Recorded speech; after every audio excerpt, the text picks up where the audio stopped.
So good morning and good afternoon everyone, and thank you for joining our webinar today for KU Select 2016.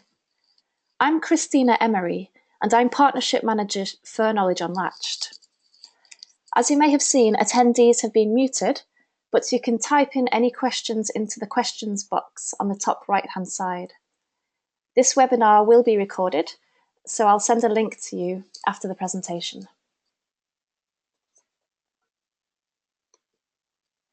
I'm joined today by Jill Grogg, who is Licensing Programme Strategist for LYRASIS, our partner in North America. Jill and I will be happy to answer your questions at the end of the presentation. The presentation should last around 25 minutes with a question and answer session at the end. I'm going to give you some details about KU Select 2016, as well as give you a glimpse of what KU is planning. And today we have a very special announcement as well, which I heard about 2 hours ago, so I'm excited to give you that news as well.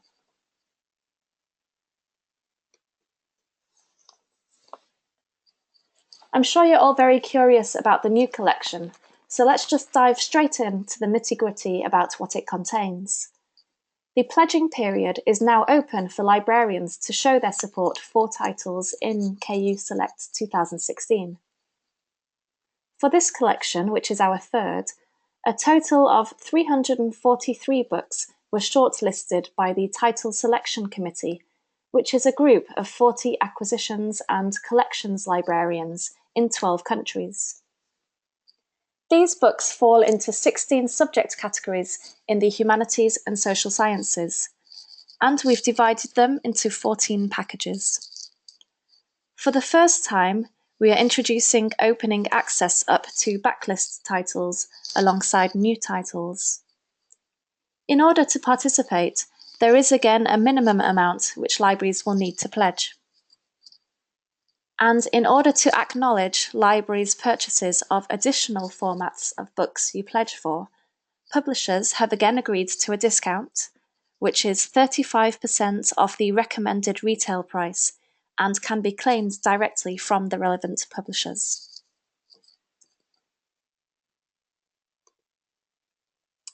The front list collection consists of 147 new titles in the Humanities and Social Sciences.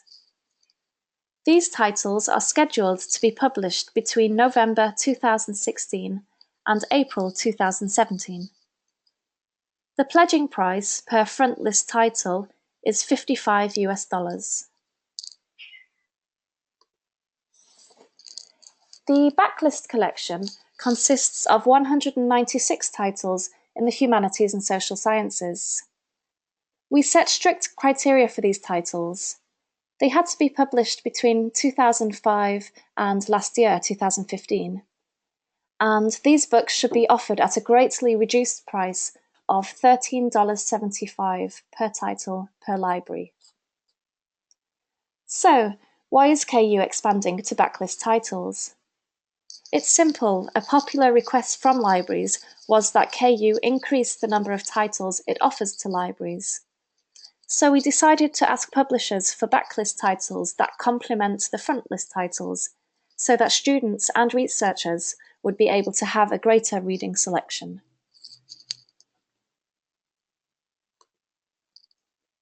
We've talked about how and why monographs are facing difficulties in previous webinars.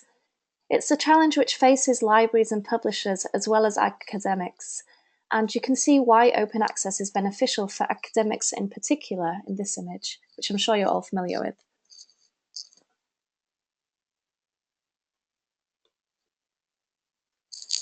So this is where KU comes in. Many libraries are struggling to afford books, as you all know. Authors are finding it harder to get published. Many readers are struggling to gain access to the books that they want, in spite of the possibilities of digital technology. I mentioned the new backlist collection earlier. If the world is to have access to the foundational building blocks of disciplines, then we have to open up backlist titles as well as new books. Some publishers are already making deep backlist titles open, and these books are no longer selling in any material manner. While there are now ways of funding open access publishing going forward, there is this middle body of content that remains closed. And this is what KU now needs support for to make open.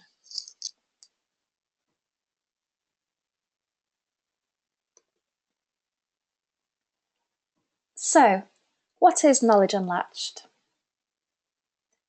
KU is an award-winning initiative that helps libraries from around the world to share the costs of making books open access. By open access, we mean available to anyone in the world to read or download for free on a Creative Commons license. KU was founded as a not-for-profit organisation by Francis Pinter in London in 2012. In 2015, Lucy Montgomery moved to Perth in Australia to become the director of the Centre for Culture and Technology at Curtin University. Lucy is also director of KU Research. Earlier this year, KU expanded to Germany with a base in Berlin, thanks to new managing director Sven Fundt, who is former CEO of De Gruyter. In July this year, a new base for KU was announced in Ann Arbor at the University of Michigan Library.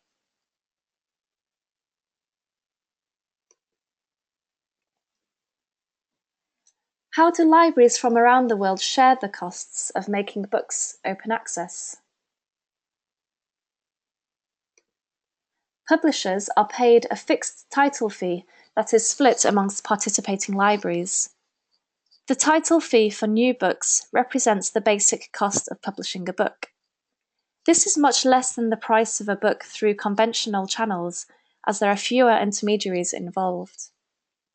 Of course, backlist unlatching is much less, because the publisher has already recovered much of their investment. Making it open access will eat into expected post-publication print sales. But payment of the title fee allows a publisher to feel confident that they will not make a loss on a book if it's made available on an open access license. Discounts are available to libraries who purchase additional formats of any of the books that you pledge for with KU.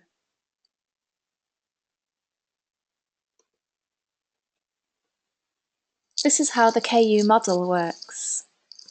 Firstly, we ask publishers to submit titles that fulfill our criteria.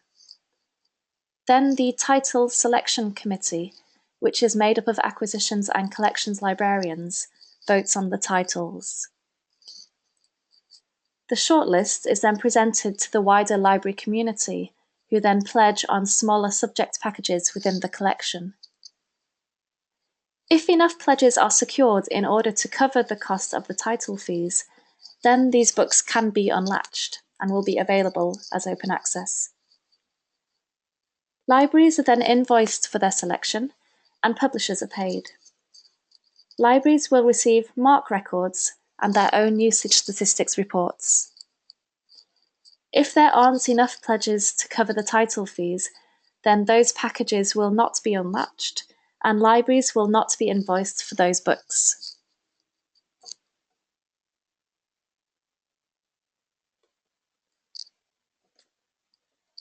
So far, we have run 2 successful collections and unlatched over 100 books. In the pilot collection, 28 books from 13 publishers were made open access. Here are some statistics for you. Within the first 2 years of the pilot collection, there were at least 67,000 downloads in 180 countries via OAPN and the Internet Archive. This averages to 2,400 downloads per book, compared to sales of a couple of hundred, as would be expected for closed monographs. In addition to this, there have been 20,000 page views on HarTrust's platform. Of course, these stats don't include access via publishers' own platforms or any other routes. In the Round 2 collection, A further 78 books from 26 publishers were made available on an open access basis. We started to unlatch these books in March this year, and as they are forthcoming titles, the few remaining books will be unlatched upon publication throughout the next couple of months. Statistics for this collection should be available within the next few weeks.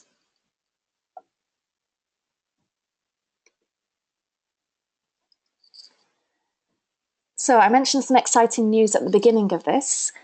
What I heard today, just a couple of hours ago, is that the library usage statistics reports for both the pilot and for round 2 will be available based on your own IP addresses if you've participated previously, and if you've sent us your IP addresses, of course. And these will be available through the library portal from the 17th of October.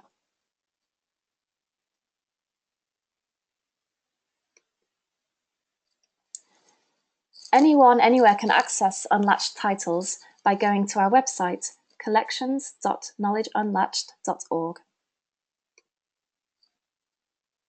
380 libraries plus consortia have participated in the KU collection so far. These libraries come from 24 countries around the world, so you can see that KU has a global appeal. A list of all participating libraries can be found on our website. I see that a question has just come in.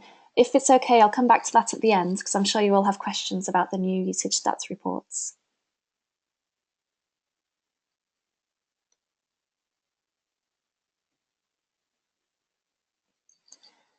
There are many reasons why libraries participate in KU's collections, ranging from a general wish to support the open access cause, to using KU as a viable means to fulfill OA mandates in their countries. KU books are also good value for money. The benefits that KU and its model offer attract libraries who seek a sustainable and flexible way to purchase ebooks, and at the same time make those books open access.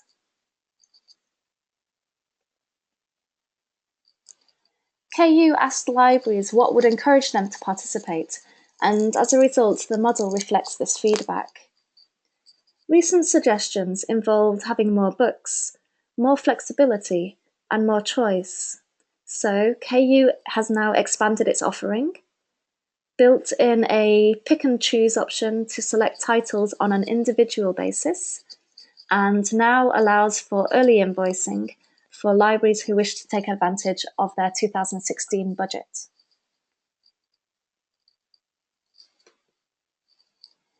Our partners include HeartyTrust and OAPEN, which both host the open access versions of KU titles.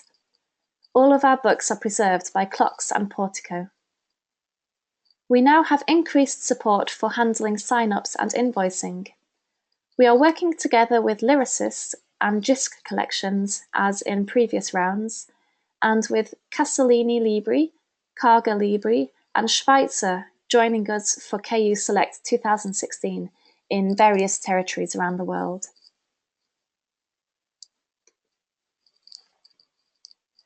Let's focus in again on KU Select 2016. Here is the list of the 54 publishers who are participating in the new collection. They range from university presses to commercial as well as open access publishers, and come from 5 continents: Africa, Asia, Australia, Europe, and North America.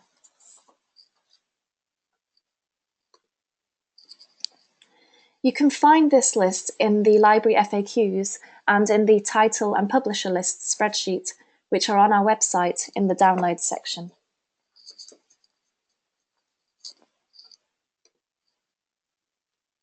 And here is a brief summary of how KU has expanded.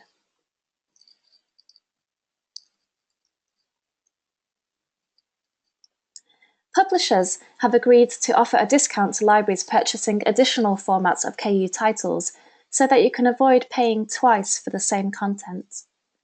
Libraries can claim a 35% discount directly from publishers when placing their order for additional formats. KU encourages publishers to include a reference to the KU Open Access version to enable libraries to make informed decisions about additional format purchases.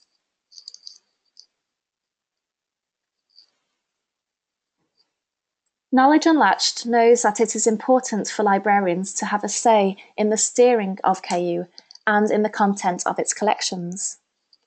We listened to feedback about expanding the subject areas, and we also assembled a title selection committee from nominations.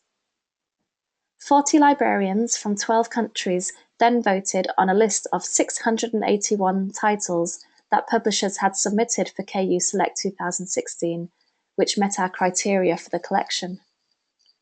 A list of those librarians can be found on our website. The feedback from the committee was very positive, with some even struggling to decide on the great choice. Although I mentioned the numbers in the snapshot earlier, here are some more details. Frontlist titles cost $55 per library to unlatch, and backlist titles cost $13.75. This includes a 15% service charge, which is shared equally between publishers and libraries. So for yourselves, it's the 7.5%, but that's already included. In order to participate in KU Select 2016, libraries need to pledge for either of these two options. Either the complete KU Select 2016 collection of 343 titles, both frontlist and backlist, which costs $10,780. This has a minimum pledge of 90%, or $9,702. The second option is to pledge for the KU Select 2016 frontlist collection only of 147 titles, which costs $8,085, with a minimum pledge of 90%, or $7,277.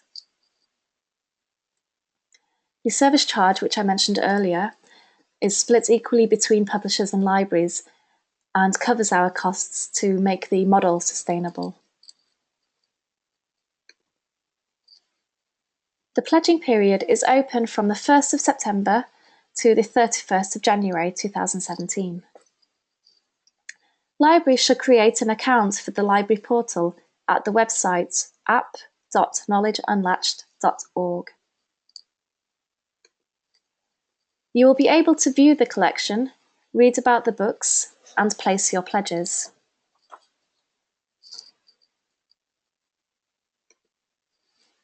Here's a screenshot of the library portal showing the frontlist collection.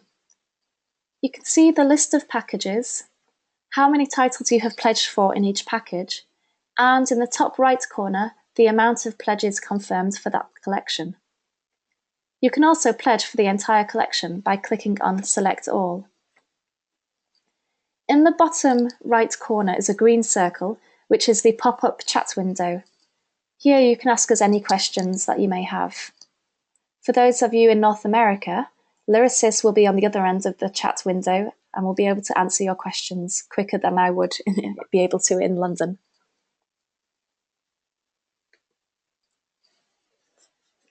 Once you're looking at a package, you can click on any book to read the description. Remember that you can download the full title and publisher list as an Excel spreadsheet from the Download section at any time at www.knowledgeunlatched.org. I'll give you the links at the end of the presentation as well. You can pledge on 3 levels: by collection, by package, or by title. There are Select All buttons, and you can also select individual titles on the right-hand side. You can also delete pledges and edit your choices until the end of the pledging period, even if you have confirmed your choice. For further details, please download our step-by-step guide to pledging, which is also available in the download section of our website.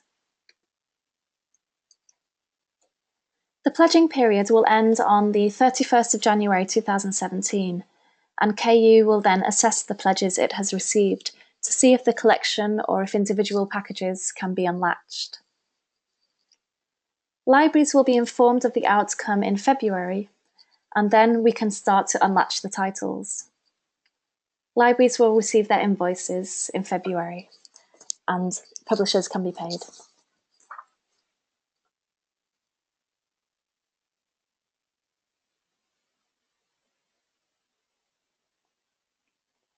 I've been asked to repeat the pledging period. So the dates are, the launch was the 1st of September, and it closes on the 31st of January 2017.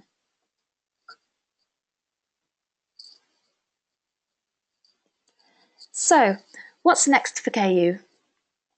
Libraries may propose publishers for inclusion into future collections. KU is planning to expand to Humanities and Social Sciences journals from 2018.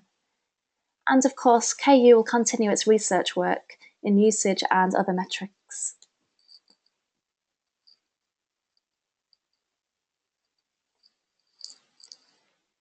In 2015, KU established KU Research, which is working on finding better ways to track how open access books are being used and to develop simple, easy to understand usage reports for libraries, authors, and publishers.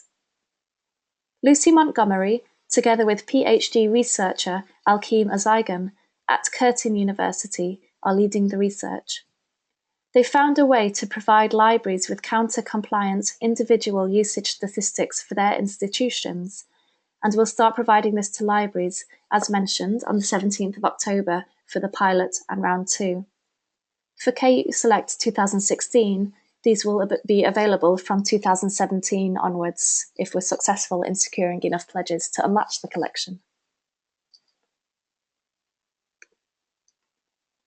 Before we move on to the Q&A session, don't forget to jot down the address of the library portal so that you can create your own account. As mentioned, the pledging period is now officially open.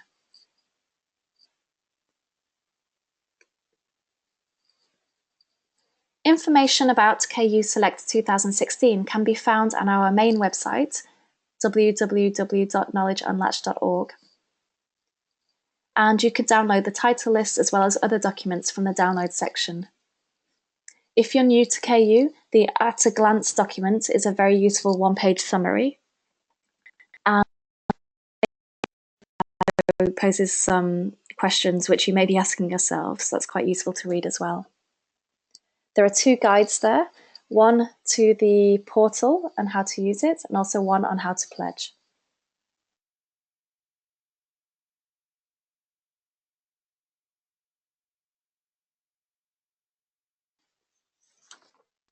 We regularly use Twitter, Facebook, and LinkedIn, so please do connect with us on social media.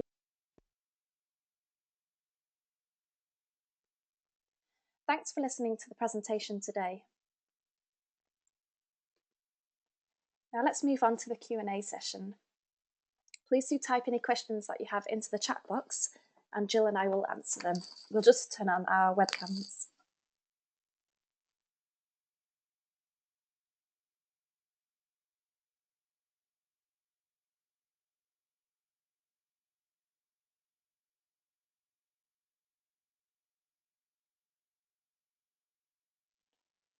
So hopefully you can now see us. Hi Jill, I can see you. That sounds great. That looks great. Hi. Hi.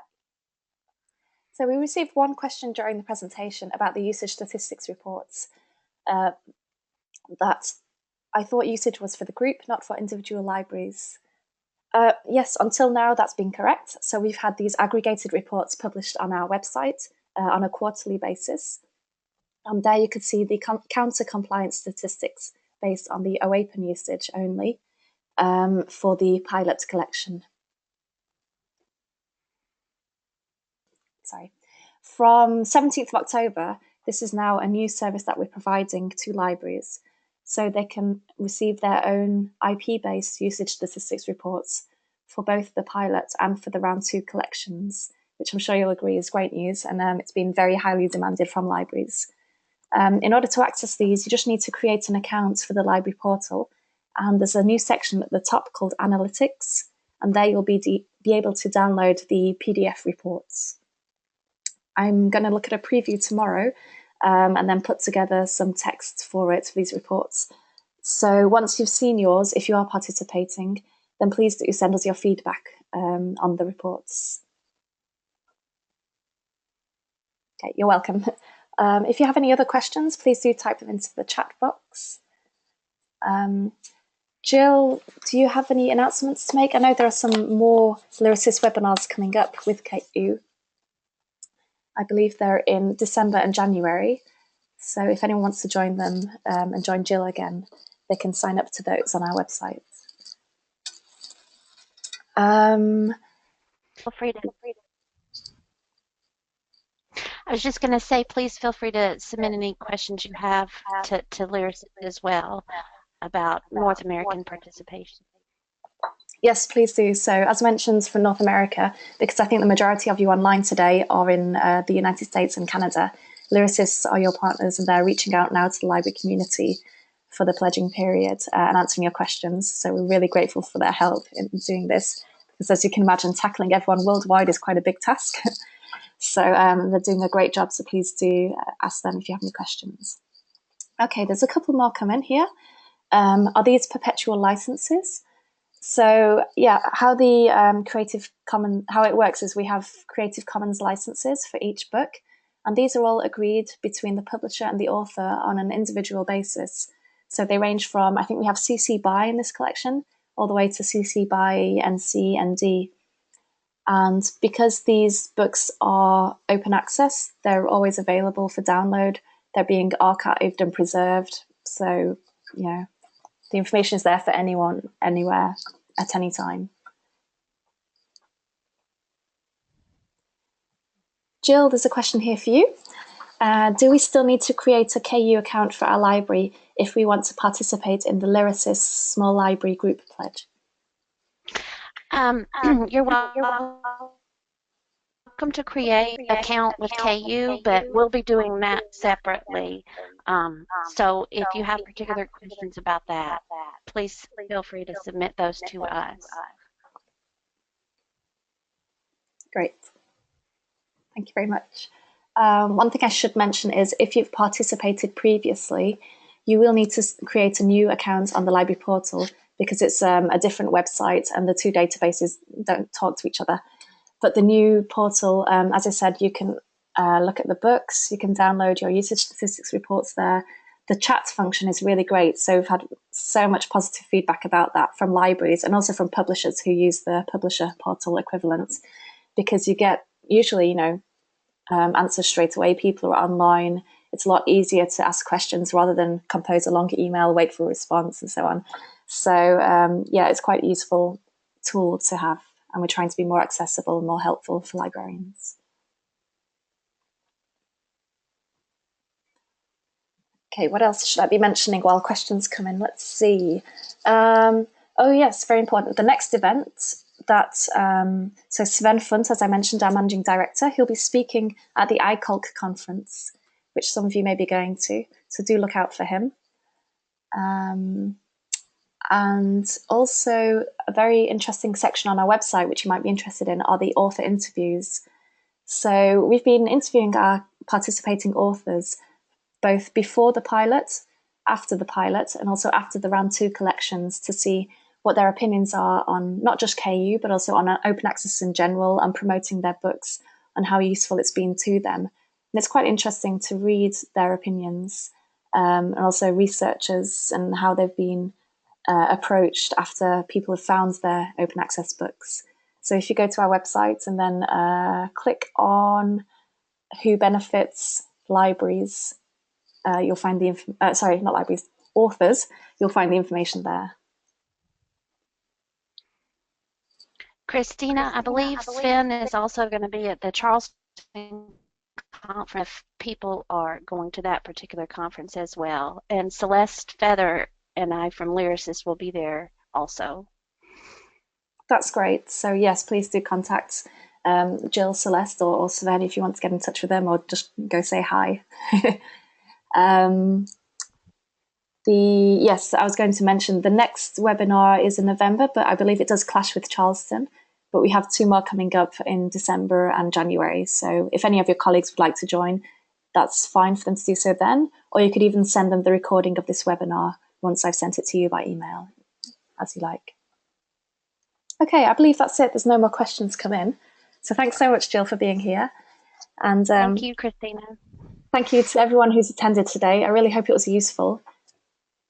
And if you have any feedback, please do let me know. I believe someone just raised their hands. I'll just check. 1 second.